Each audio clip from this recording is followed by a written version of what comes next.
All right, with his thoughts, let's bring in Glenn Ignazio. Glenn is a U.S. military expert. He's a retired Air Force Special Operations Commander, familiar with Ukraine. He's been there before. Hey, Glenn, I'm curious to get your take on what the latest is. That message from President Trump, what does it indicate to you? Yeah, he is right. The timing is bad as far as this whole piece, and our hearts and thoughts out to everybody in Ukraine. I think it's up to 12 right now that were killed. But the biggest thing is that this is definitely in Putin's hands. That he has escalated this, and it's really putting more pressure onto Zelensky. Zelensky definitely needs to call and get to peace.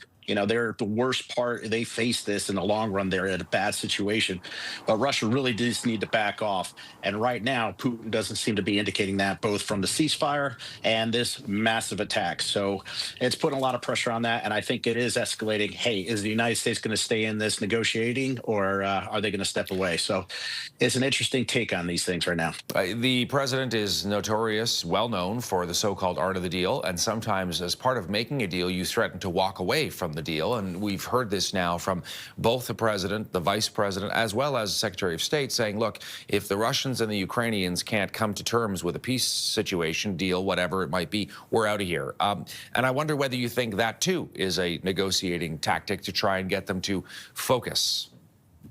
Yeah, that's a great statement. I mean, you're right. Walking away is the hardest thing in a particular negotiation, but it's one of the things that Trump is taking.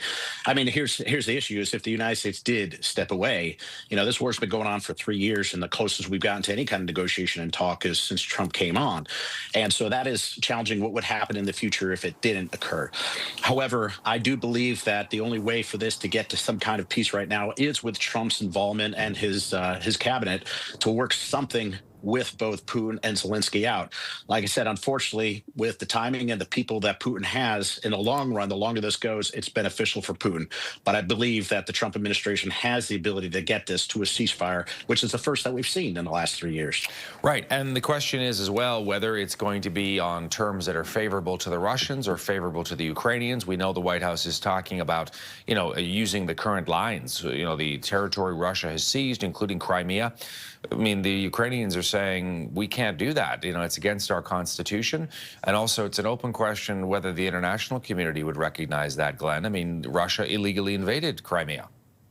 Yeah, you're absolutely right. I mean, we're looking, back to the Obama administration, at least in the United States. And the way that it's gone is there's some attacks in Crimea that Ukraine was able to put against the Russian Navy.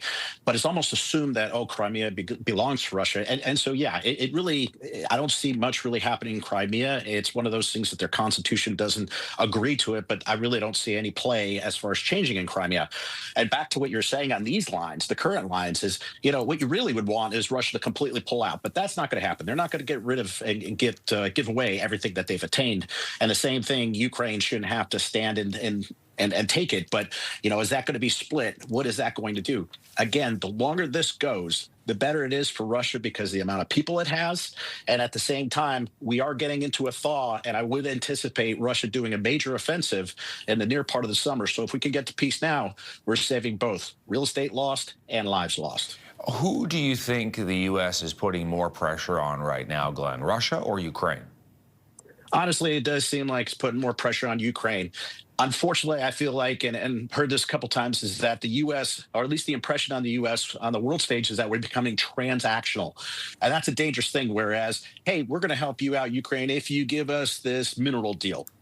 Those are the things that are pressing for Ukraine. So they really need to back Ukraine more. I completely get that. Yet at the same time, Witkoff is in Moscow talking about giving and releasing some of these sanctions for the benefit of Russia.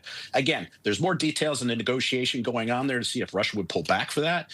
But right now, it does seem that there's a lot more pressure on Zelensky. And we know J.D. Vance is completely against this conflict. So it seems like they're ganging up against Zelensky more than anything else. Glenn Ignazio, U.S. military expert, commentator, giving us his take with the latest on Ukraine. Good to see you, Glenn, as always. Thanks for this today. Thanks for the time, Todd. Appreciate it.